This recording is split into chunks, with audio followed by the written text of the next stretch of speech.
Don't call me anymore. I'm tired of your demands. My son's cruel message lit up my phone screen, colder than the hailstorm outside.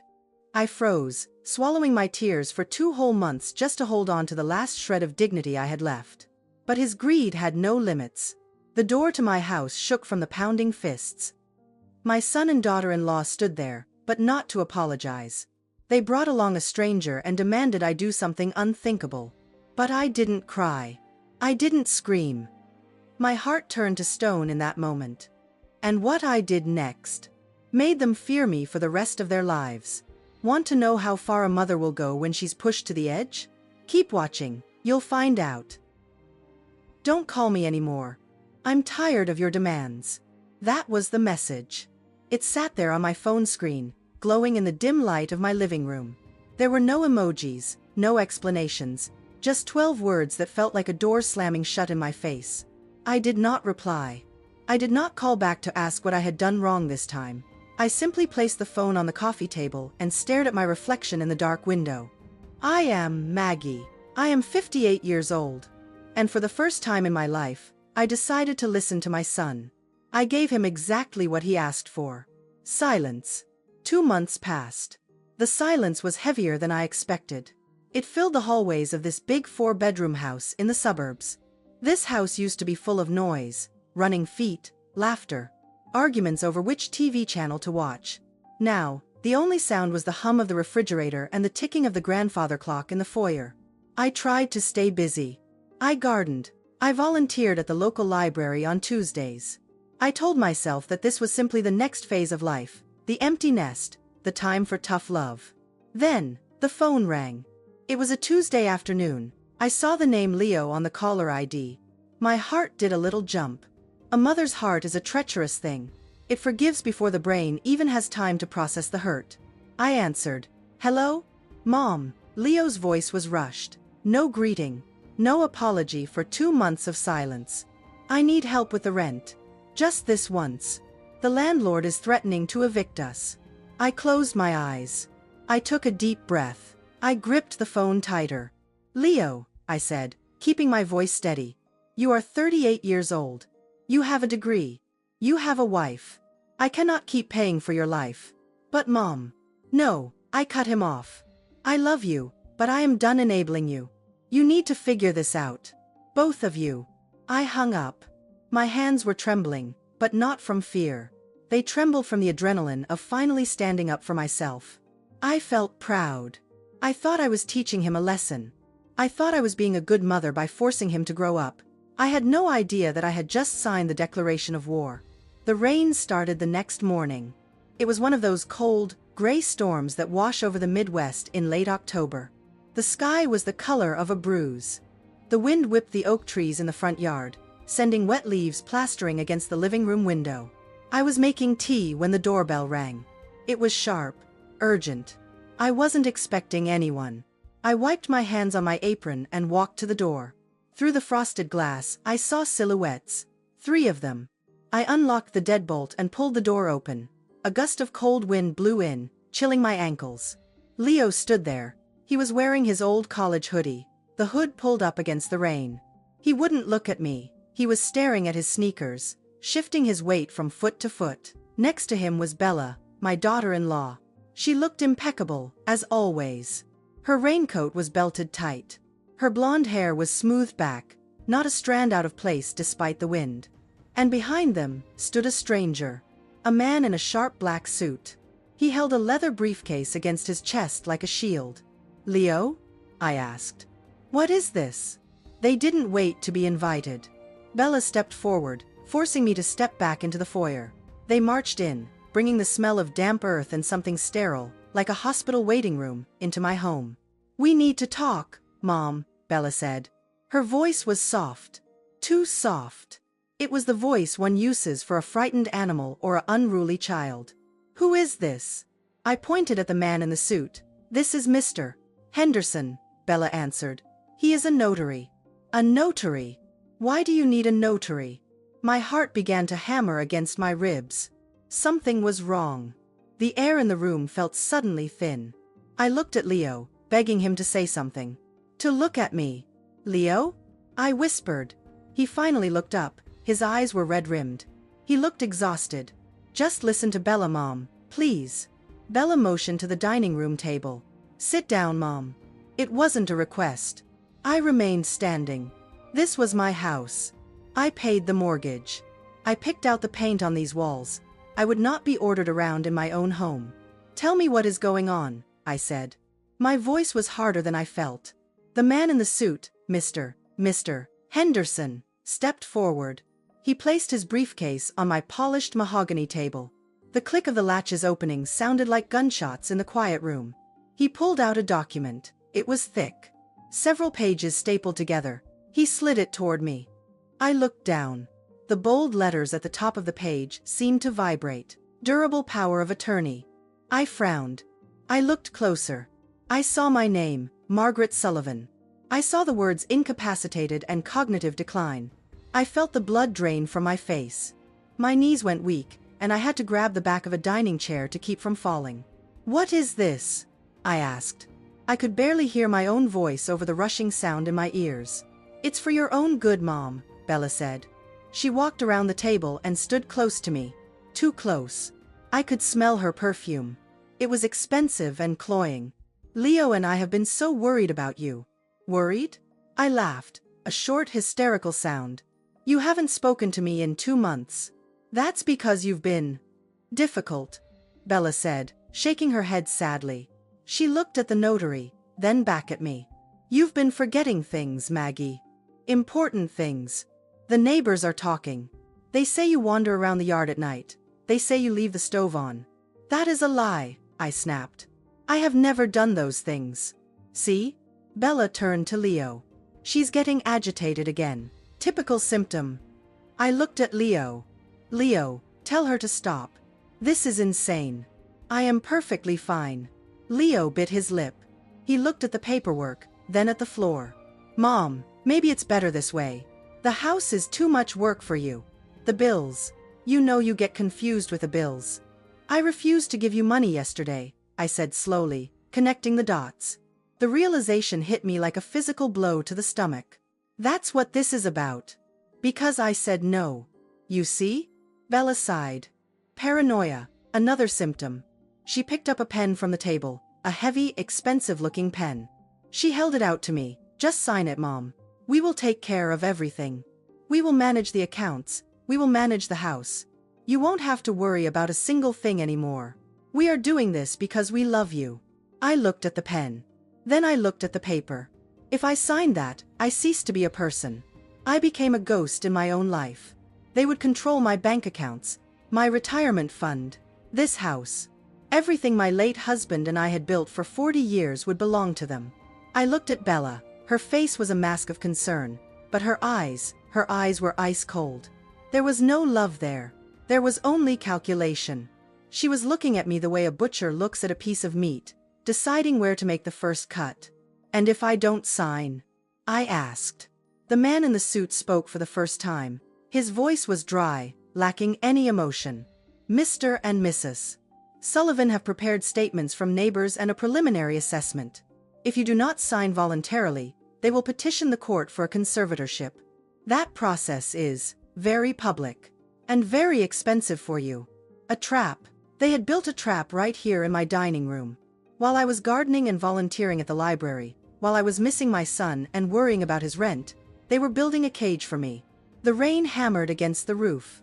Harder now. It sounded like applause. I looked at my son. The boy I had nursed through fevers. The boy I had taught to ride a bike.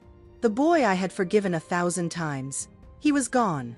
In his place stood a stranger who was willing to sell his mother for a quick payday. I took the pen from Bella's hand. Her lips curled into a tiny, triumphant smile. She thought she had won. She thought the old Maggie, the soft Maggie, the mother who always gave in, was standing before her. I held the pen. The metal was cold against my skin, but my hand was not shaking anymore. "Get out," I said. Bella blinked. "What?" I said. "Get out of my house." I slammed the pen down on the table. It rolled across the wood and fell to the floor with a clatter. "Mom, you're not thinking clearly," Bella's voice sharpened. The mask was slipping. I am thinking more clearly than I have in years, I said. I walked to the front door and threw it open. The wind and rain swirled into the hallway, soaking the expensive rug. Leave. Now. Before I call the police and tell them you are trespassing. Bella looked at Leo. Leo looked terrified. The man in the suit simply picked up his briefcase, snapped it shut, and walked out without a word. He knew a lost cause when he saw one. You're making a mistake, Maggie. Bella hissed as she walked past me. Her eyes narrowed into slits. A huge mistake. You can't manage this place alone. You'll see. Leo paused at the door.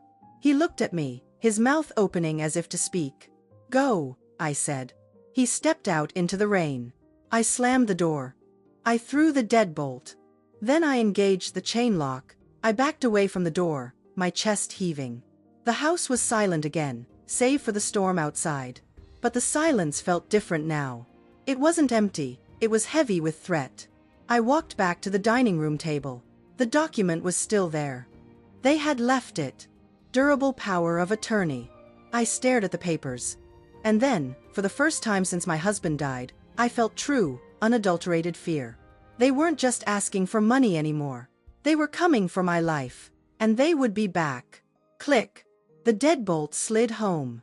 The sound echoed in the empty hallway like a judge's gavel. I stood there, pressing my forehead against the cold wood of the door. My heart hammered against my ribs, thump, thump, thump. I listened for a car door slamming, for Leo to yell, for anything. Silence. Just the rain drumming on the roof. My legs gave out. I didn't fall. I just crumbled, sinking onto the hallway floor. The adrenaline that had fueled my defiance evaporated, leaving behind a cold, shaking void. I crawled to the living room and pulled myself onto the old leather sofa. This was Frank's spot. It still smelled faintly of lemon polish and dust. I pulled a throw blanket around my shoulders, but I couldn't get warm. I closed my eyes. In the darkness behind my eyelids, the last 5 years began to replay, not as memories, but as evidence. I had been so blind. Exhibit A, the investment. It was 5 years ago. Leo had sat right here, on this very sofa. He was manic with excitement, talking about a tech startup. Blockchain, seed funding, words I didn't understand. Mom, he had said, gripping my hands. This is it. This is how I secure my future. Dad would have wanted you to help me. He knew exactly where to aim. He used Frank as a weapon. I wrote the check. $63,000. It was a huge chunk of the $401K Frank had worked 30 years to build. 6 months later, the company folded. The money vanished. Leo didn't apologize. He just shrugged, staring at his phone, and said, "That's business, Mom. The market is volatile." I forgave him. I told myself, he tried. Exhibit B, the dinners. I thought about the Thanksgiving 2 years ago. I had roasted a 20-pound turkey. I polished the silver until it gleamed. Bella had walked in, late as usual. She didn't hug me. Her eyes scanned the room, the crystal chandelier, the Persian rugs, the mahogany table. She wasn't looking at a home. She was looking at an estate sale. "Maggie," she had said over dinner, cutting off my story about the garden club. "This house is massive. Have you thought about downsizing? Imagine the maintenance costs you'd save." I laughed it off. I thought she was being practical. Now I knew she was just calculating her inheritance. Exhibit C, the conversation. This was the one that hurt the most. The one I had buried so deep I almost convinced myself it never happened. Last July, I went to their apartment in the city to surprise them. I had a basket of blueberry muffins, Leo's favorite. I let myself in quietly with the spare key. Voices drifted from the kitchen. I started down the hall, smiling. Then Bella's voice stopped me cold. "She's going to live forever, Leo. That woman is as healthy as a horse." I froze. My hand hovered over the wall. "She's lonely, Belle." Leo replied. He sounded bored. "She just wants attention." "It's not about attention," Bella snapped. "It's about the assets. We're drowning in debt, and she's sitting on a gold mine in the suburbs. That house is worth $1.2 million. If she sells it and moves into a facility, we control the trust." "I can't make her sell it," Leo said. "She loves that house. Then we have to make her incapable of keeping it." Bella lowered her voice. "She's getting older. If we start documenting things, little slips of memory, we can build a case. You mean lie? Leo asked. But he didn't sound angry. He sounded curious. I mean managed perception, Bella said. Just endure the Sunday dinners a few more years, babe. The payout will be worth it. I had stood in that hallway, the muffins heavy in my hand. I couldn't breathe. I should have stormed in. I should have screamed. Instead, I turned around. I crept out, drove home, and threw the muffins in the trash. I told myself I misunderstood. I painted over the red flags because the truth, that my son was waiting for me to die, was too painful to bear. I opened my eyes. The living room was dark. The tears came then. Hot, angry tears. I wasn't crying for the money. I wasn't crying for the house. I was crying for my son. The boy who used to bring me dandelions was dead. The man who stood on my porch today. That was a stranger, wearing my son's face. Managed perception, I whispered to the empty room. That's what today was. The power of attorney wasn't about my health, it was the endgame. They were gaslighting me, they were trying to erase me legally because they couldn't wait for me to die naturally. I sat up, I wiped my face with the back of my hand. The skin felt rough, real, the sadness began to curdle into something else. Something cold and hard, like steel. I looked at the spot on the table where the notary had placed his briefcase. I remembered Leo's face when I kicked them out. He wasn't sad. He was shocked. He was shocked that the ATM machine had spoken. He was shocked that the doormat had stood up. They thought I was weak. They thought I was a confused old woman who would sign anything to keep the peace. I stood up, my knees popped, but they held firm. I walked to the window. The storm was raging outside, thrashing the oak trees. You want a fight? I whispered. Okay, Leo. Okay, Bella. I turned my back on the window. I wasn't going to wait for them to strike again. I needed to see exactly how much damage they had done. I walked into the kitchen and picked up the phone. I didn't call a friend. I dialed the bank's number on the back of my debit card. Tomorrow, Maggie Sullivan was done being a victim. Tomorrow, I was going to find out the truth about my money. El despacho de Emilio Rivas olía a tabaco y a secretos viejos. Estaba en un edificio del centro, lejos de las miradas de mis vecinos. Emilio, con sus 70 años y su traje arrugado, revisó los papeles que le llevé, dejó la copia de la firma falsa sobre el escritorio y suspiró, expulsando una nube de humo invisible. Son unos desgraciados, Magda, dijo con su voz ronca. Pero son unos desgraciados inteligentes. Quiero demandarlos, Emilio, tengo las pruebas. Vamos a la policía ahora mismo. Emilio negó con la cabeza lentamente. No. Si vas a la policía hoy, pierdes. ¿Cómo que pierdo? Me robaron casi 1 millón de pesos. Escúchame, se inclinó hacia adelante. Ellos controlan la historia. El DIFIA tiene un reporte sobre tu inestabilidad. Los vecinos te tienen miedo. Si los denuncias, León sacará esos informes médicos falsos y dirá que tú le diste el dinero y lo olvidaste por tu demencia. El juez verá a una anciana alterada contra un hijo, preocupado. Te van a encerrar, Magda. Sentí un frío mortal. Entonces, me rindo. ¿Les entrego mi casa? No, Emilio sonrió. Una sonrisa de tiburón viejo. No vas a demandar. Vas a jugar.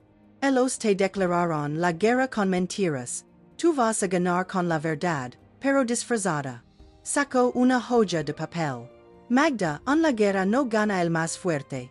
Gana el que tiene la mejor estrategia. ¿Conoces la historia del caballo de Troya? Sí. Los griegos fingieron retirarse para entrar en la ciudad enemiga. Exacto. Fingieron rendirse. Fingieron debilidad. Emilio me apuntó con un dedo huesudo. Tú harás lo mismo. León y Bárbara creen que te estás volviendo loca y frágil. Pues bien, déles la razón. Sé loca, sé frágil. ¿Quieres que les mienta? Que me humille ante ellos. Quiero que bajen la guardia, susurró Emilio. Cuando el enemigo cree que ya ganó, se vuelve arrogante y descuidado. Ahí es cuando cometen errores fatales. Emilio trazó un plan rápido en el papel. Se acerca el Día de Acción de Gracias. Sé que no es nuestra tradición principal, pero es la excusa perfecta para una cena familiar. Vas a invitarlos. Le dirás que aceptas tu enfermedad. Que ya no puedes sola. Que quieres traspasarles la casa y las cuentas esa misma noche. Ante toda la familia y los padres de Barbara como testigos. No voy a firmar nada, Emilio. Primero muerta. Claro que no firmarás, me interrumpió. Pero ellos no lo saben. Irán a esa cena creyendo que van a recibir las llaves del reino. Irán relajados. Irán a celebrar su victoria. Y cuando estén allí, bebiendo tu vino y comiendo tu pavo, van a hablar. Y cuando hablen, nosotros estaremos escuchando. Abrió un cajón y sacó un pequeño dispositivo negro, del tamaño de un botón. Cámaras y micrófonos ocultos, Magda. Vamos a cablear tu sala y comedor. Necesitamos que confiesen. Necesitamos que admitan, de su propia boca, que todo fue un plan. Que falsificaron tu firma. Tomé el aparato. Pesaba poco, pero sentí el peso de su poder. Y si no lo dicen, lo dirán. La vanidad es el defecto de los criminales novatos. Quieran presumir su inteligencia cuando crean que tú ya estás derrotada. Me quedé en silencio. Era arriesgado. Tendría que actuar. Tendría que mirar a los ojos a las personas que me traicionaron y fingir que los necesito. Tendría que tragarme mi orgullo y mi rabia. Es el papel de tu vida, Magda, dijo Emilio. De esto depende tu libertad. Cerré los ojos. Visualicé la cara de suficiencia de Bárbara. Visualicé la traición de León. La rabia seguía allí, pero cambió. Se volvió fría. Calculadora. Está bien, dije, abriendo los ojos. Lo haré. Emilio asintió. Bien. Empieza hoy, cambia tu rutina, sal a la calle despeinada.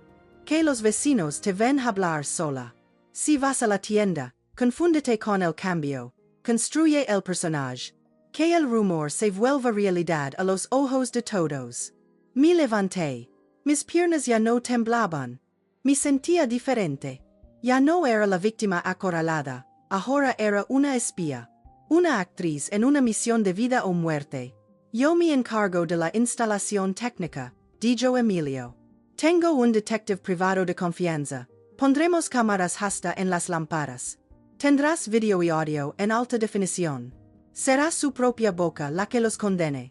Caminé hacia la puerta. Magda, me llamo Emilio. Ten cuidado, estás invitando a los lobos a cenar. No olvides que ya no son tu familia. Son el objetivo. Lo sé. Respondí. Y sonreí por primera vez en días. No fue una sonrisa feliz. Fue una sonrisa peligrosa. Gracias, viejo amigo. Salí a la calle. La ciudad era un caos, pero yo tenía un propósito claro. Caminé más lento, encorvé un poco la espalda. Me desordené el cabello gris frente a un aparador. Dejé la mirada perdida. Una señora pasó a mi lado y me miró con lástima. Pobre mujer, debió pensar. Perfecto. Que lo piensen. Que piensen que Magda Rosas se rompió. No saben que estoy construyendo mi obra maestra. El día de acción de gracias no voy a dar gracias, voy a dar justicia. Llegué a casa, la sentí vacía, pero ya no me dio miedo. Ahora la veía como un escenario. Me senté en el sofá, tomé el teléfono, era hora de levantar el telón, respiré hondo. Recordé el dolor de la traición y dejé que me quebrara la voz. Marqué el número de León. Bueno, ¿qué quieres ahora? Contestó él, seco. León, hijo. Dije, y mi voz salió temblorosa, pequeña, perfecta. Soy mamá. Por favor, no me cuelgues. Tengo mucho miedo, creo que tenías razón. Algo me está pasando. Ya no sé dónde estoy. Al otro lado de la línea, hubo un silencio. Pude sentir su sonrisa triunfal a través del auricular. El pez había mordido el anzuelo. I woke up the next morning with a headache that throbbed behind my eyes. The storm had passed. The sky outside was a painfully bright blue, the kind that hurts to look at. I didn't make coffee. I didn't turn on the morning news. I had a feeling in my gut. A cold, heavy stone that sat right in the center of my stomach. Mothers have intuition. We know when our children are sick before they sneeze. We know when they are lying. And right now, my intuition was screaming at me. If they tried to force me to sign a power of attorney yesterday, what have they already done that I don't know about? I dressed quickly. I put on my gray wool coat and grabbed my purse. I drove straight to the bank. The First National Bank was quiet. It smelled of floor wax and stale coffee. I walked up to the teller window. It was Jessica. I knew Jessica. She was a sweet girl, always asked about my garden. "Good morning, Mrs. Sullivan." Jessica smiled. "What can I do for you today?" "I need to check my accounts, Jessica," I said. My voice was calm, but my hands were gripping the counter, and I want to put a hold on all withdrawals. Just to be safe. Jessica typed on her keyboard. Click, clack, click. "Of course. Let me just bring up your profile." She stared at the screen. Then, she stopped typing. Her smile vanished. She blinked, leaned closer to the monitor, and tapped a few more keys. Her eyebrows pulled together in a frown. "Mrs. Sullivan." Jessica's voice changed. It wasn't the customer service voice anymore. It was the voice of someone delivering bad news. Did you lose your wallet recently? Or your ID?" "No," I said. The stone in my stomach got heavier. "Why?" "Because." Jessica hesitated. She lowered her voice. "Because there is a lot of activity here. Unusual activity." "Show me." She printed out a statement. The printer whirred, spitting out page after page. It felt like it took an hour. Finally, she slid the stack of warm paper under the glass partition. I looked at the total at the bottom. Negative $47,450. I stopped breathing. The room spun. I had to grab the counter to keep from sliding to the floor. 47,000? I whispered. "It's mostly credit cards, Mrs. Sullivan," Jessica said gently. 3 new accounts were opened last month. And the cash advances, they are maxed out. "I didn't open any new cards," I said. My voice sounded thin, like dry leaves. "They were opened in your name," Jessica said. She pointed to a line on the statement. "Look here. Withdrawals at the Golden Chip. That's a casino, Mrs. Sullivan. And here, luxury car rentals. Electronic stores, a casino. Leo didn't gamble. Did he?" "Who?" I asked. "Who did this?" "Well, the person who opened the accounts had your information. Your social security number. Your deed." Jessica looked uncomfortable. She typed something else. "There is a note on the file from the branch manager. It says your son, Leo, brought in the paperwork." "Leo? He came here?" "Yes. About 4 weeks ago," Jessica nodded. "He had a signed authorization letter. He told the manager that you were in the hospital." I stared at her. "The hospital?" "Yes. He said you had a stroke. He said you were too weak to come in, but you needed these funds for medical bills." The world stopped. The background noise of the bank, the shuffling feet, the distant phone ringing, faded into a buzzing silence. "He said I had a stroke. He had killed me off." While I was sitting at home, knitting a scarf for his birthday, my son was standing in this bank, telling people I was half dead so he could rob me blind. "Do you have the letter?" I asked. "The authorization letter." "I can pull up the digital scan," Jessica said. She turned the monitor toward me. There it was. A typed letter, formal and legal sounding. And at the bottom, my signature, Margaret Sullivan. I looked at that signature. It was good. It was very good. It had the same loop on the S, the same slant on the M. But it wasn't mine. It was shaky. It looked like someone trying to copy a signature they had practiced 100 times. "That is not my signature," I said. Jessica looked at me with pity. "Mrs. Sullivan, are you sure? Sometimes when we get older." "Do not say it," I snapped. The anger flared up, hot and sudden, burning away the shock. "Do not say, when we get older." "My hand is steady, Jessica. Look," I held up my hand. It was rock still. "That is a forgery," I said, my voice rising. "My son forged my signature. He lied about my health. And he stole $47,000 from me." People in the line behind me were staring. I didn't care. Let them stare. Let them see what a mother's heartbreak looks like. I looked down at the statement again. Casino, electronics, luxury car rental. He wasn't investing. He wasn't paying rent. He was partying. He was gambling. And he was doing it with the money Frank and I had saved for our old age.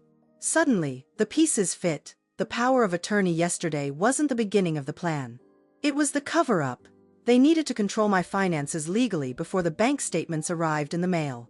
They needed me declared incompetent so that when I found this debt, no one would believe me. They could just say, "Oh, poor mom, she gambled it all away and forgot. See, she has dementia." It was evil. It was pure, calculated evil. My hand tightened on the paper. I crunched it into a ball. I wasn't sad anymore. I was done being sad. Sadness is for people who have hope. I had no hope left for Leo. "Mrs. Sullivan?" Jessica whispered. "Do you want me to call the fraud department? Or the police?" I looked at the crumpled paper in my fist. The police. If I called the police, Leo would go to jail. Fraud. Identity theft. Elder abuse. These were felonies. He would go to prison for years. His life would be over. My little boy, the one I held when he scraped his knee, the one I read bedtime stories to. But that boy wasn't real. That boy didn't steal his mother's identity. That boy didn't wish her dead. I looked at the digital signature on the screen again. That shaky, fake scrawl. It was an insult. It was a mockery of everything I had done for him. I looked Jessica in the eye. "Close them," I said. My voice was like ice. "Excuse me." "Freeze everything," I commanded. "Every account, every card, the checking, the savings, the retirement fund. I want it all locked down. Right now." "Okay," Jessica typed furiously. "I'm freezing them. No one can take out a penny. Not even you, until we sort this out." "Good. And, about the fraud report?" Jessica asked softly. "Should I file it?" I paused. The air in the bank felt thick. "Print out all the evidence," I said. "Give me every transaction, every date, every location." "And the police?" "I will handle my son," I said. I took the stack of papers. They were heavy. They felt like a weapon. I walked out of the bank into the blinding sunlight. I put on my sunglasses. I didn't cry. I didn't look back. I had a war to win. Before I continue the story, I really want to ask you something. If you were in my shoes, standing on that sidewalk with the evidence in your hands, what would you do? Would you go straight to the police station and report your own child, knowing it would send him to prison? Or would you swallow the debt, pay it off in silence, and try to save him from himself one last time? I am standing at that crossroads right now. Please, tell me your choice in the comments. Your opinion means the world to me as I face this nightmare. I called him. Just him. "Come over," I had said. Alone.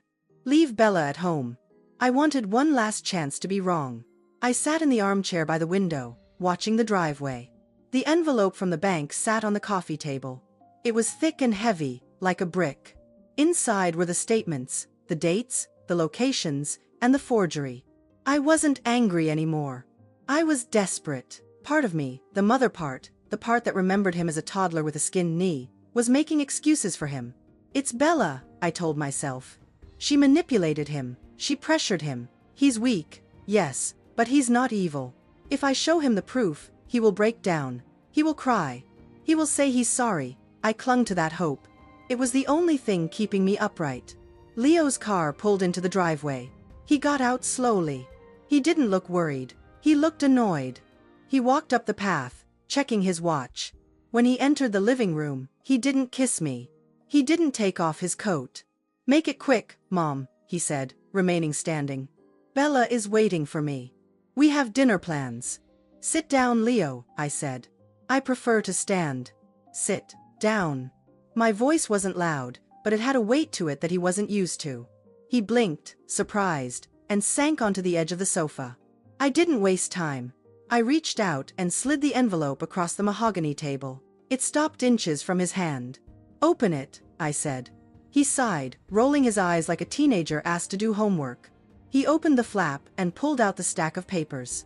I watched his face closely. I was looking for the guilt. I was looking for the flush of shame. He flipped through the pages. The credit card applications, the cash withdrawals at the casino, the signature that wasn't mine. He didn't flinch. His expression didn't change. He looked at the documents the way one looks at a junk mail flyer. "So," he said, tossing the papers back onto the table. "So," I repeated, stunned. "Leo, look at the dates. Look at the amounts. $47,000. In 1 month. Yeah. And I didn't spend it," I said, my voice trembling. "You opened these cards in my name. You forged my signature. You told the bank I was in the hospital." I leaned forward, searching his eyes for my son. "Leo, why? Why didn't you just ask me? Why did you steal from me?" Leo laughed. It was a short, dry sound. Like a bark. "Steal?" he said, shaking his head. "Mom, are you serious? We talked about this." I froze. "What?" "We talked about this," he said, his voice smooth and confident. "Last month. In the kitchen. You said, 'Leo, take the cards. Use what you need. Enjoy your life.' You told me to sign for you because your arthritis was acting up." My arthritis?" I looked at my hands. They were fine. "I never said that." "You did," Leo insisted. He leaned forward, his face twisting into a mask of pity. "See? This is exactly what Bella was talking about. You don't remember. It's getting worse, Mom." For a split second, the room tilted. A cold wave of panic washed over me. Did I? I tried to replay the last month in my head. Was there a conversation I forgot? Is it possible? Maybe I was tired. Maybe I did say something vague and he misunderstood. The seed of doubt was planted. It was terrifying how easily it took root. My heart hammered. Am I losing my mind? Is this how it starts? I looked at Leo. He looked so sure, so concerned. "Mom," he said softly. "You're confused. You gave me permission. Why are you making a scene out of nothing?" I looked down at the table. My eyes landed on the bank statement. October 14th, the Golden Chip Casino. Withdrawal, $2,000. October 14th. The fog in my brain cleared instantly. "No," I whispered. "What?" "No," I said, louder this time. I looked up at him. On October 14th, I was at the dentist. I had a root canal.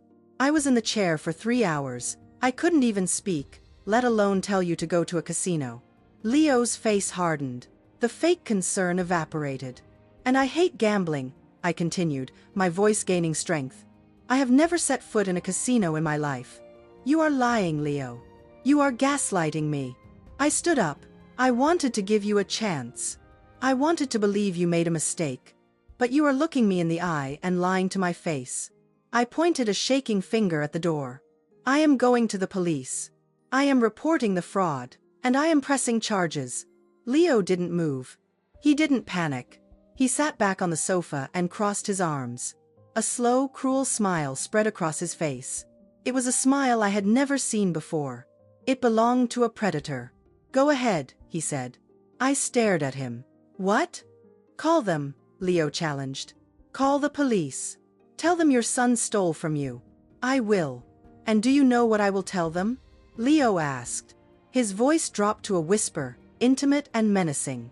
"I will tell them my mother is suffering from advanced dementia. I will tell them she gets paranoid. I will show them the paperwork we filed yesterday, the petition for guardianship because of your mental decline." He stood up and towered over me. "Who do you think they will believe, Mom? The successful young man with a wife and a job, or the lonely, confused old widow who claims her family is conspiring against her?" I felt the blood drain from my face. "You wouldn't," I gasped. "If you call the police," Leo hissed, leaning down so his face was inches from mine, "I will have you committed. I will testify that you are a danger to yourself. Bella will testify. The neighbors, who have already heard stories about you wandering around, will testify. You won't go to jail, Mom. You'll go to a psych ward. Locked up, sedated, alone." He straightened his coat, brushing imaginary lint off his sleeve. "So here is what is going to happen," he said casually. "You are going to pay off those cards. You are going to sign the power of attorney. And you are going to thank us for taking care of you." He turned and walked to the door. "Don't call me again unless it's to say the papers are signed," he said over his shoulder. The door slammed. I stood in the middle of the living room. The silence rushed back in, deafening. My chest hurt. It felt like someone had reached inside and crushed my heart with a vice. I looked at the photos on the mantelpiece, the smiling baby, the graduate. That boy was gone. He hadn't just died, he had become a monster. I sank into the chair, clutching the bank statements to my chest. He was right. If I called the police now, it was my word against theirs. And they had spent months poisoning the well. They had prepared the trap perfectly. But as the shock began to fade, a new feeling took its place. It wasn't fear. It wasn't sadness. It was clarity. Leo had made one mistake. He assumed that because I was old, I was helpless. He assumed that because I was a mother, I wouldn't fight dirty. He was wrong. I looked at the closed door. You declared war on the wrong woman, son, I whispered. I reached for the phone. Not to call the police. Not yet. I had other calls to make. The attack didn't come with a scream or a broken window. It came with a sad reaction emoji on Facebook. After Leo left, I stayed inside. I didn't want to see anyone. But the next morning, my iPad pinged. It was a notification from the local church group. Susan Miller commented on Bella Sullivan's post. I swiped the screen. My hands were steady, but my stomach turned over. There was a photo of me. It was taken months ago, on a day I was gardening. My hair was messy, my clothes were stained with soil, and I was squinting at the sun. I looked disheveled, I looked confused, and the caption. Oh, the caption was a masterpiece of cruelty disguised as love. Asking for prayers for our family during this difficult time. It breaks my heart to share that Mom's battle with early-onset dementia has taken a dark turn. She has become aggressive and paranoid, confusing those who love her most with enemies. We are trying to keep her safe at home, but it is so hard when she refuses help. God give us strength. Below it, the comments rolled in like a tide of toxic sympathy. So sorry to hear this, Bella. You are a saint for taking care of her. I saw her at the grocery store last week. She did look lost. Dementia is a thief. Praying for you. I sat at my kitchen table, the iPad glowing in the dim light. They weren't just stealing my money, they were stealing my reputation. They were rewriting my history. To these people, my friends, my neighbors, I was no longer Maggie, the woman who baked lemon bars for the bake sale. I was a tragedy. I was a burden. I wanted to type. I wanted to scream in the comments section, liars, I am fine. Check my bank accounts. But I stopped. If I commented, I would sound exactly like what she described, paranoid, defensive, unhinged. I turned off the iPad. I felt sick. Later that afternoon, I needed air. I stepped out onto the front porch to check the mail. Mrs. Higgins, my neighbor of 20 years, was walking her poodle. We had shared coffee countless times. We had watched each other's kids grow up. Hello, Martha. I called out, trying to keep my voice normal. Martha stopped. She looked at me. Then she looked at her dog. She didn't smile. She didn't wave. Hello, Maggie, she said. Her voice was loud, slow. The way you speak to a child who doesn't understand English. Is someone with you today? I am fine, Martha. I'm just getting the mail. She took a step back. A literal step back, as if I were contagious. Okay. Well, you stay close to the door now, all right? Don't wander off. She hurried away, pulling the dog's leash. I saw her glance back over her shoulder, checking if I was following. I stood there, holding a handful of junk mail, shaking in the autumn breeze.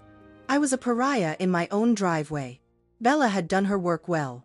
She had poisoned the water before I even knew there was a drought. But the real blow came 2 days later. It was 10 a.m. A sharp, authoritative knock on the door. Not a neighbor. Not a delivery. I opened it. A woman stood there. She wore a gray suit and a lanyard around her neck. She held a clipboard. Mrs. Margaret Sullivan? Yes? I'm Karen from Adult Protective Services, she said. She didn't smile. Her eyes scanned me, then scanned the hallway behind me, looking for, what? Broken glass? Weapons? We received a report concerning your welfare. My heart hammered against my ribs. A report? From whom? I can't disclose the source, ma'am. But the report alleges self-neglect, financial confusion, and episodes of violent outbursts. Violent outbursts. That was Leo. He had told Bella about our meeting. He had twisted my anger, my justified rage at being robbed, into violence. I invite you to come in, I said. I stood tall. I channeled every ounce of dignity I had left. Look at my house. Look at my fridge. Look at me. Do I look neglected? Karen walked in. She inspected the clean living room. She checked the pantry. She asked me the date, the president's name, my birthday. I answered every question perfectly. You seem lucid, Mrs. Sullivan, Karen said, lowering her clipboard. But the report mentioned you believed your family was stealing from you. That you were having delusions of persecution. It is not a delusion if it is true, I said quietly. Karen gave me a look. It was the same look Martha had given me. A look of professional pity. She didn't believe me. To her, my family is stealing from me was just a symptom on a checklist. We will keep the file open for review, Karen said as she left. If you need help, Mrs. Sullivan, there are resources. You don't have to handle this alone. When the door clicked shut, the silence of the house felt heavy, crushing. I walked to the window. I saw a curtain twitch in the house across the street. They were watching. They were all watching the crazy old lady. I was trapped. If I got angry, I was violent. If I defended myself, I was paranoid.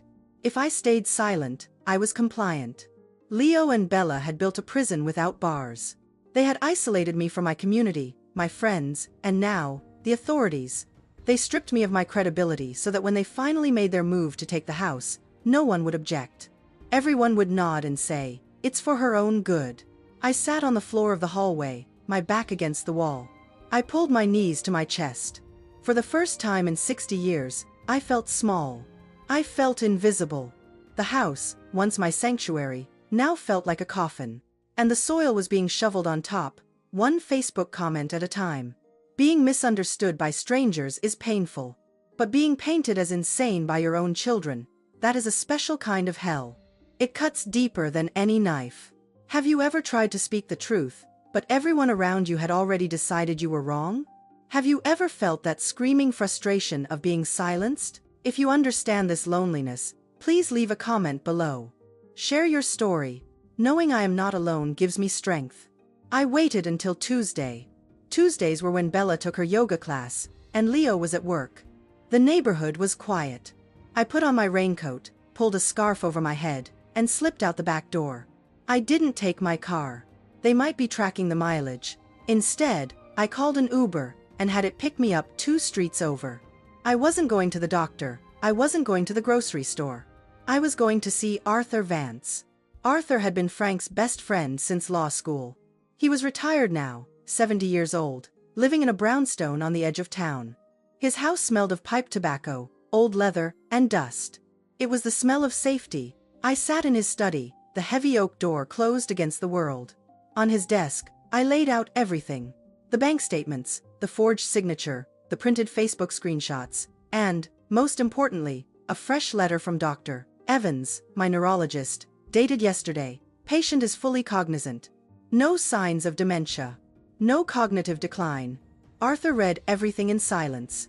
The only sound was the ticking of the grandfather clock and the rustle of paper. He took off his reading glasses and rubbed the bridge of his nose. "They are thorough," Arthur said finally. His voice was gravelly, deep and slow. "Bella has been planting these seeds for a long time, Maggie. The neighbors, the church, the authorities. She has built a stage, and she has cast you as the villain. But I have proof." I tapped the doctor's note. "I can sue them, Arthur. I can take this to the police right now." Arthur leaned back in his leather chair. He looked at me with sad, wise eyes.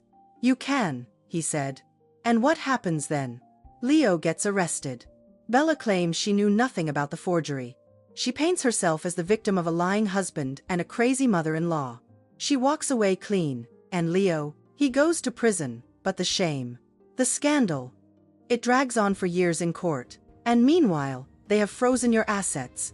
So I do nothing." My voice broke. "I just let them win?" "No," Arthur smiled. It wasn't a nice smile.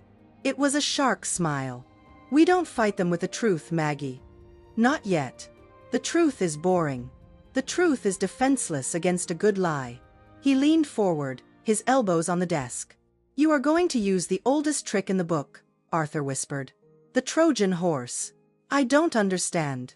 They want a confused, helpless old woman? Arthur asked. Give her to them. I stared at him.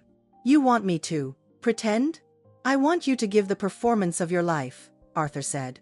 If you fight back now, they will get suspicious. They will cover their tracks. They will destroy evidence. But if you surrender, if you collapse, they will get arrogant. He stood up and walked to the window, looking out at the gray street. Thanksgiving is in 2 weeks, he said.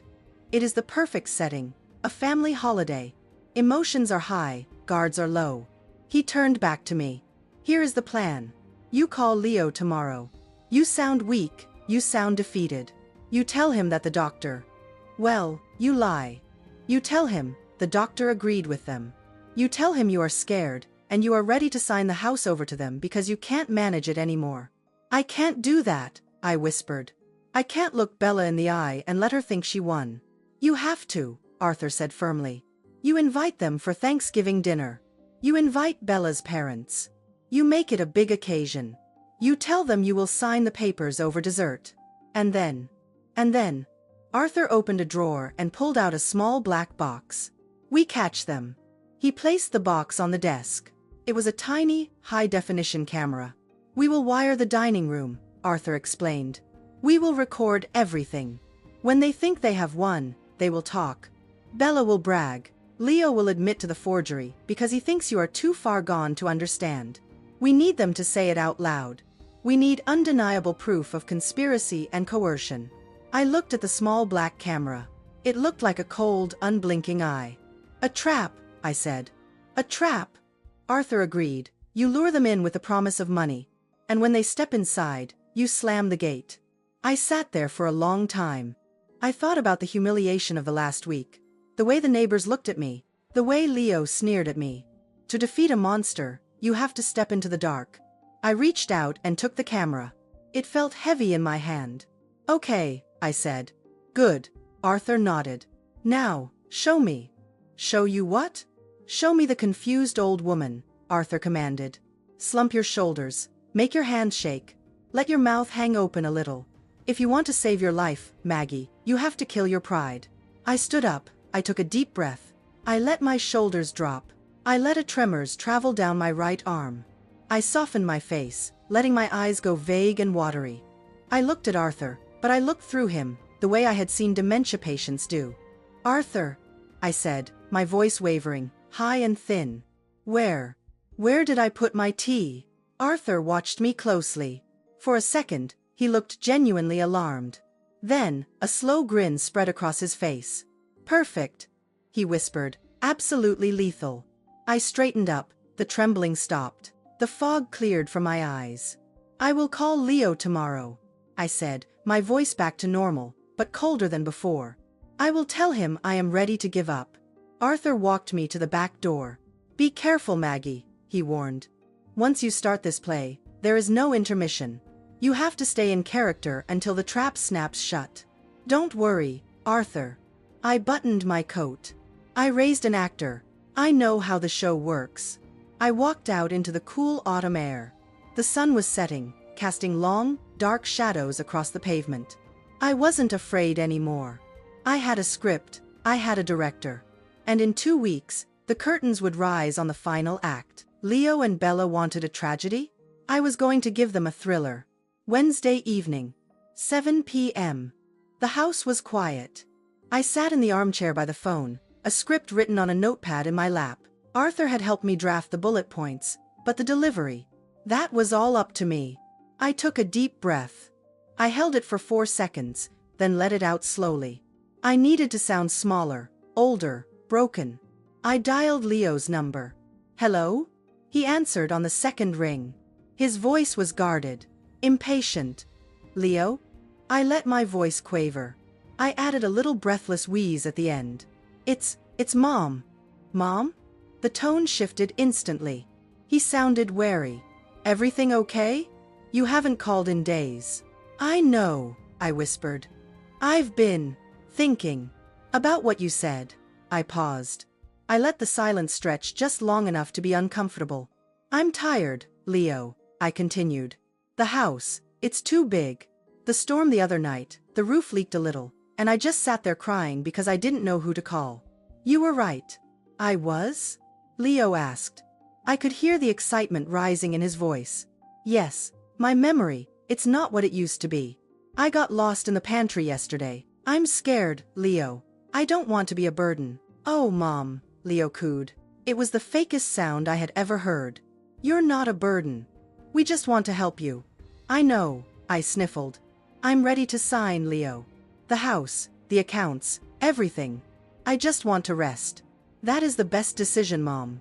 Really, it's for your own safety. Can you come for dinner this Sunday? I asked. Bring Bella. And invite her parents, the Millers. I want to make it a nice occasion, a handing over of the torch. So to speak, I want witnesses so no one can say I wasn't. Sure. Sunday? Absolutely. Leo was practically vibrating. We'll be there. Bella's parents too. Mom, I'm so proud of you. You're doing the right thing. Okay, I said weakly. I'll see you Sunday. Love you. Love you too, Mom. Click. I hung up the phone. I sat there for a moment, staring at the receiver. Then, I stood up and walked to the kitchen sink. I scrubbed my hands with dish soap until the skin was raw. I felt dirty. Hearing him say, "Love you," while plotting to erase me. It made my skin crawl. But the hook was set. Thursday morning, the trap began to take physical shape. Arthur arrived at 9 a.m. with a technician he trusted. They didn't look like spies. They looked like electricians. Where do you want the eyes, Maggie? Arthur asked. The dining room, I said. That's where the signing will happen. And the living room. That's where they will have cocktails before dinner. The technician worked silently. He placed a tiny camera, no bigger than a pinhead, inside the face of the grandfather clock in the hallway. He hid another one amongst the books on the built-in shelves in the dining room, wedged between a copy of To Kill a Mockingbird and The Great Gatsby. Audio recorders were placed under the coffee table and behind the china cabinet. These are high fidelity, the technician said. They will pick up a whisper from across the room. The feed goes directly to a cloud server. You can watch it live on your iPad. Test it, I said. I walked into the dining room. Leo, you are a thief. Arthur, standing in the kitchen with the iPad, nodded. Crystal clear, Maggie. I looked at the bookshelf. You couldn't see a thing. It just looked like my dusty old collection of novels. By Thursday afternoon, the second part of the plan clicked into place. My phone buzzed. It was a notification from Facebook. Bella. Of course. I opened the app. There was a picture of Bella and Leo clinking champagne glasses. Caption, God is so good, finally seeing the light at the end of the tunnel. Tough decisions are being made for the family's future, but peace is coming. New chapter number. Blessed number family first. I almost laughed. Number family first. They were celebrating the inheritance they hadn't even received yet. They were toasting to my demise. Drink up, I whispered to the screen. Enjoy the champagne. It will be your last. Friday. Mr. Cole, the private investigator Arthur had recommended, met me in the park. He was a nondescript man in a beige coat. If you passed him on the street, you would forget him instantly. That was his superpower. Mrs. Sullivan, he said, handing me a heavy manila envelope and a USB drive. I think you have enough here to bury them twice over. Tell me, I said, clutching my coat against the wind. I followed them for 3 days, Cole said. They aren't exactly being subtle.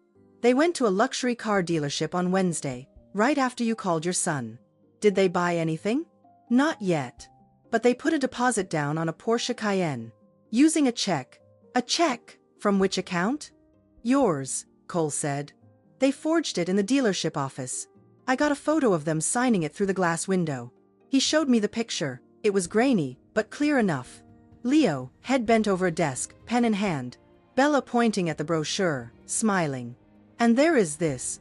Cole handed me the USB drive, yesterday. They went to lunch at Le Jardin. They sat on the patio. I was at the table behind them. What did they say? Watch the video, Mrs. Sullivan. It's informative. I went home and plugged the drive into my laptop. The video frame was slightly obscured by a menu, but the audio was perfect.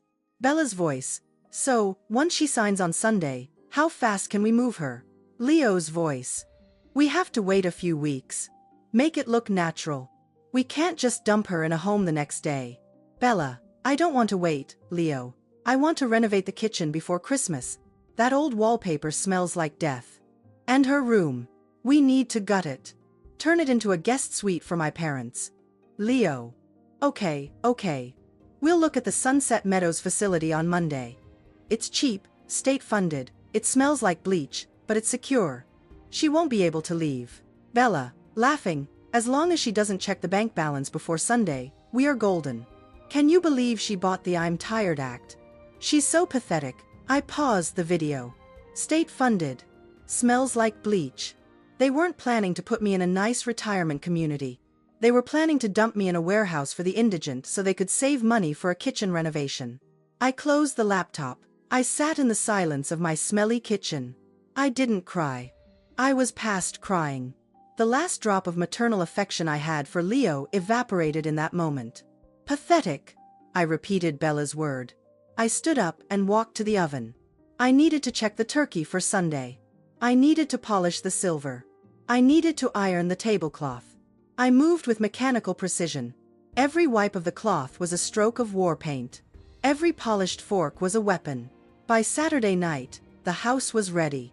The cameras were blinking silently in the dark. The recorders were listening. The evidence was compiled in a folder hidden in the pantry, under the flour jar. I looked at myself in the mirror.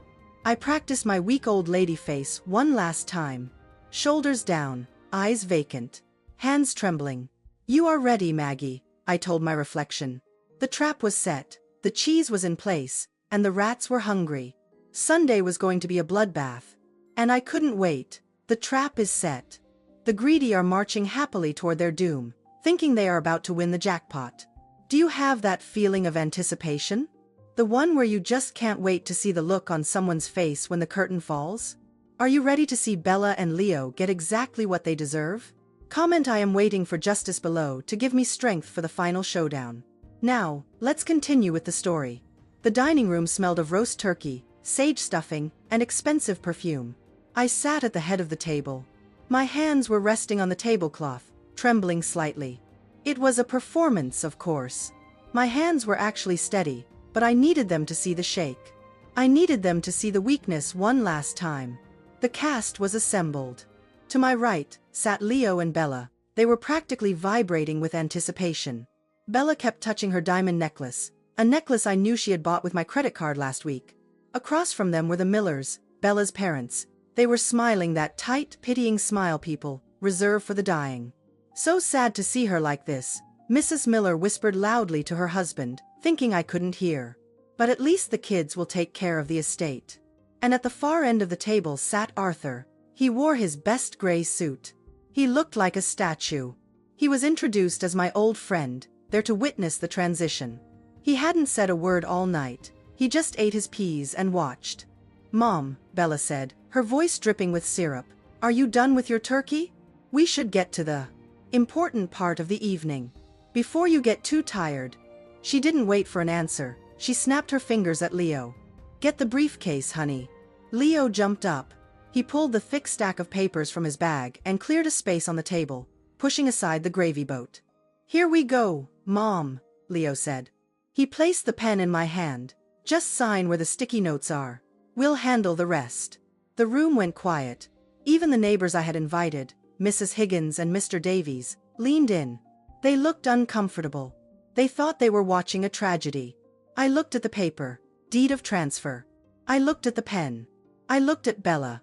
Her eyes were wide, hungry. She was mentally redecorating my kitchen already. I let the pen hover over the signature line. My hand shook violently. I stammered. I don't. It's okay, Mom, Bella soothed, placing her hand over mine. Her hand was cold. Just sign it. Then you can go to bed. I took a deep breath. And then, I stopped shaking. I pulled my hand out from under hers. I sat up straight. My shoulders went back, my chin went up. The fog in my eyes cleared instantly. I dropped the pen. It hit the china plate with a sharp clink. No, I said. The word hung in the air. It wasn't a whisper, it was a command. Excuse me? Bella blinked.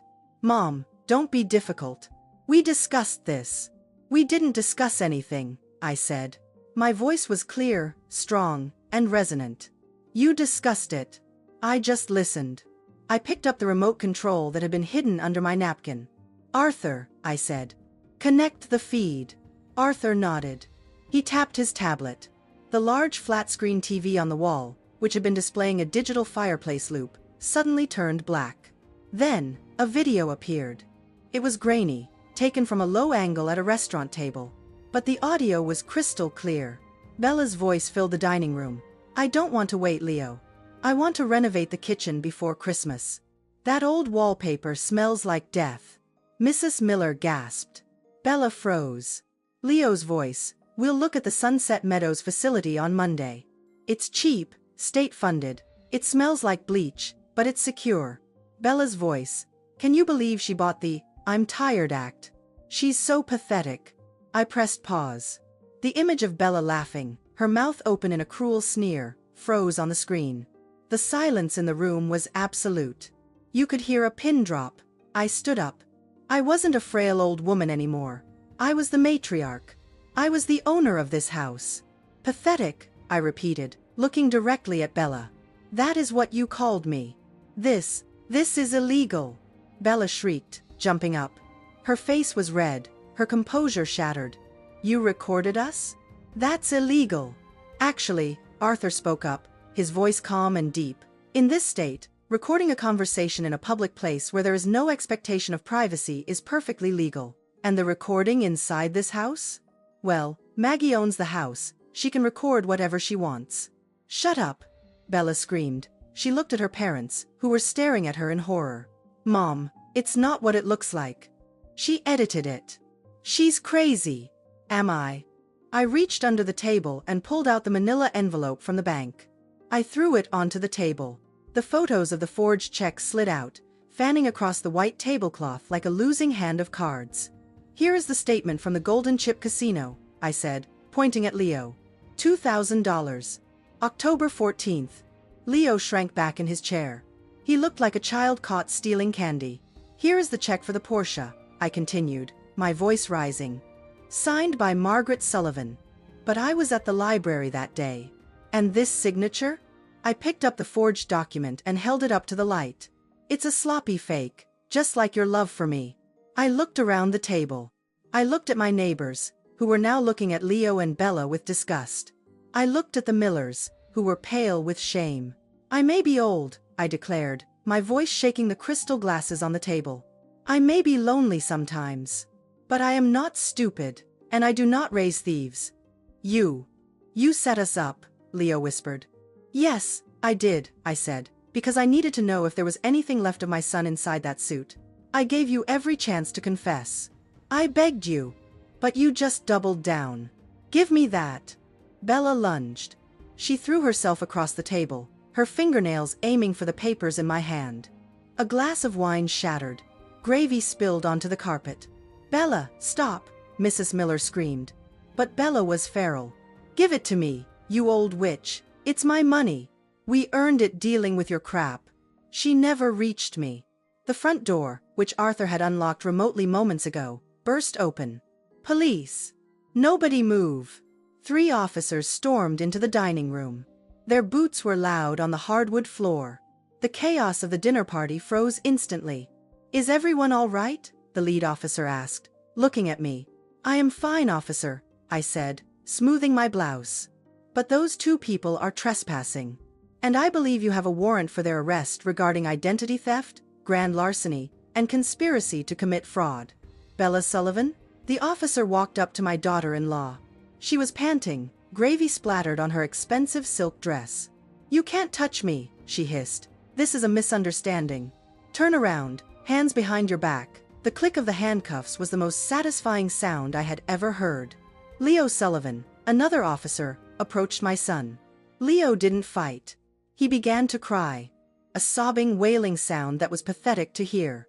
Mom, he blubbered, as the officer cuffed him. Mom, please, it was her. She made me do it. I didn't want to. I looked at him. My heart didn't break. It had already broken weeks ago. Now, there was just a dull ache. You are 38 years old, Leo. I said softly. Stop blaming other people. The officers marched them out. Bella was screaming obscenities at me. Leo was weeping.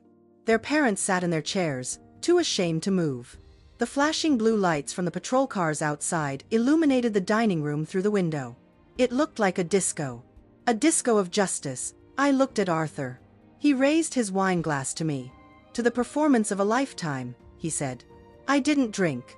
I just sat back down in my chair at the head of the table.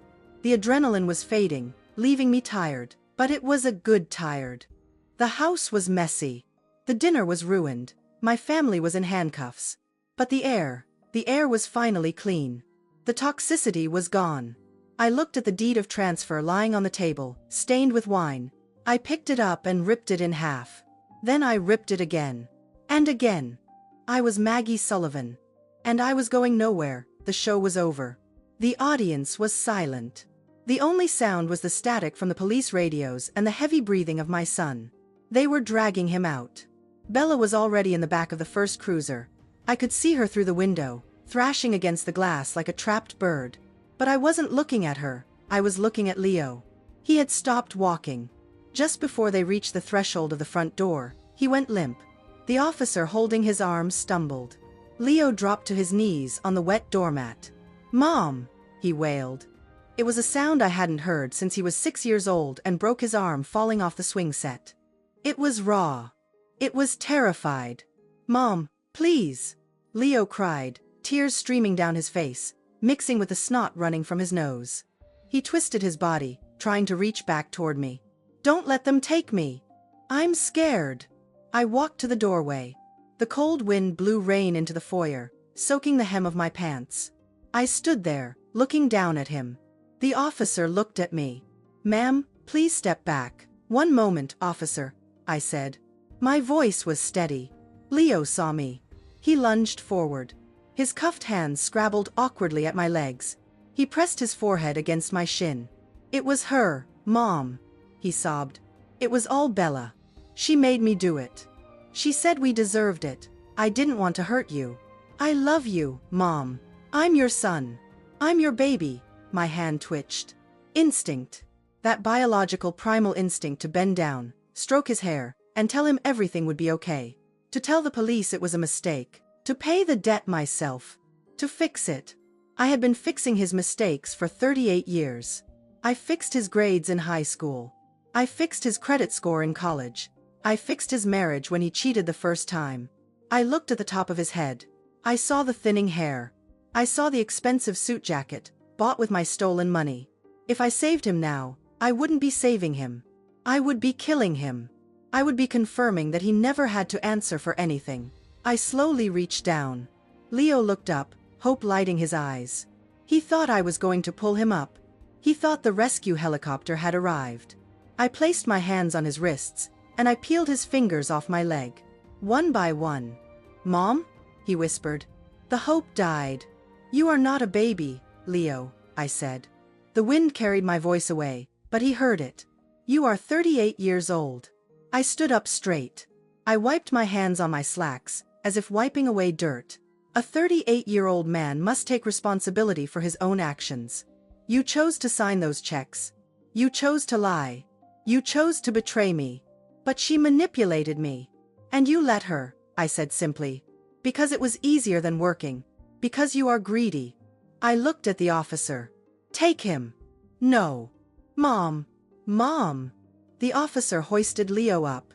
He dragged him down the front steps, his expensive Italian shoes scraping against the concrete. "Mom!" His scream cut through the rain. It tore a hole in my heart, but I didn't flinch. I watched as they shoved him into the back of the second squad car. I watched his face press against the glass, distorted by the rain and the blue flashing lights. I didn't wave. I turned back to the room. The Millers, Bella's parents, were standing by the dining table. They looked small. They looked gray. Mr. Miller cleared his throat. He couldn't meet my eyes. "Maggie, we didn't know. I swear." Mrs. Miller was weeping silently into a napkin. The same napkin she had used to wipe her mouth after eating my turkey. "I know," I said. "But you raised her. And you watched. You watched her treat me like a nuisance for years, and you never said a word. They didn't argue. Please leave, I said. My house is not a viewing gallery for your shame. They gathered their coats. They walked out into the rain, heads bowed, without saying goodbye. Arthur stood by the fireplace. He hadn't moved. He nodded at me, a slow, respectful nod. He knew what it cost me to do that. I'll handle the police report downtown, Arthur said. You stay here. Lock the doors. Thank you, Arthur. He left. Now, it was just the neighbors. Mrs. Higgins and Mr. Davies were huddled on the porch. They had seen everything. They had seen the video. They had seen the arrest. Mrs. Higgins, the woman who had backed away from me as if I had the plague just a few days ago, looked terrified. Maggie, she stammered, as I walked to the door to close it. Maggie, Oh God, we thought. You thought I was crazy, I finished for her. She told us, she said you were dangerous, Mr. Davies said, wringing his hands. We were just trying to be careful. We are so sorry, Maggie. Truly. I looked at them. These were people I had shared Christmas cookies with, people who had known me for decades. And yet, it had taken only a few Facebook posts to turn them against me. I accept your apology, I said. My voice was cool. But I think I need some space for a while. Of course. Mrs. Higgins nodded rapidly. Of course. Let us know if you need anything. Anything at all. I have everything I need, I said. I stepped back. I gripped the handle of the heavy oak door. Outside, the sirens were fading into the distance. The blue lights were gone, leaving only the yellow glow of the street lamps and the relentless rain. I looked at the empty driveway. My son was gone. My daughter-in-law was gone. The fake life they had built around me was gone. I felt a tear slide down my cheek. Just one. It was hot and salty. I didn't wipe it away. I let it fall. Then, I pushed the door shut. Thud. The sound was solid, final. I turned the deadbolt. Click. I engaged the chain. Slide. I turned around and leaned my back against the door. The house was silent, but it wasn't the scary hollow silence of loneliness anymore. It was the silence of safety. It was the silence of a fortress after the siege is broken. I looked at the dining room. The shattered wine glass. The spilled gravy. The muddy footprints of the police. It was a mess, a terrible mess, but it was my mess. And tomorrow, I would clean it up. I walked into the living room and sat down on Frank's old leather sofa. I took a deep breath. My lungs filled with air that felt lighter than it had in years. I was alone, and for the first time in a long time, I was free. The ocean air does something to a person. It rustles your hair, it fills your lungs with salt and space. It reminds you that the world is vast, and your problems, no matter how big they felt, are just grains of sand. I sat on the balcony of my new condo. It is small, just 2 bedrooms, but it faces the Atlantic. Every morning, the sun paints the water gold. It has been 6 months, the big house on Maple Street is gone. Selling it felt like surgery. It was painful, but necessary to cut out the infection. A young couple bought it. They were expecting their first baby. When I handed them the keys, I didn't cry. I wished them luck. I told them to fix the roof. And then, I drove away without looking in the rearview mirror. I didn't need a 4-bedroom museum of memories anymore. I didn't need the echoes of Leo running in the halls, or the ghost of the dinner party where my heart broke. I needed peace. The legal storm has settled too. The trial was swift. The evidence Arthur and I collected was undeniable. The video, the forged checks, the testimony of the bank manager. Bella fought until the end. She blamed Leo, she blamed me, she blamed society. The judge wasn't impressed. She was sentenced to 5 years in a federal penitentiary for fraud, elder abuse, and identity theft.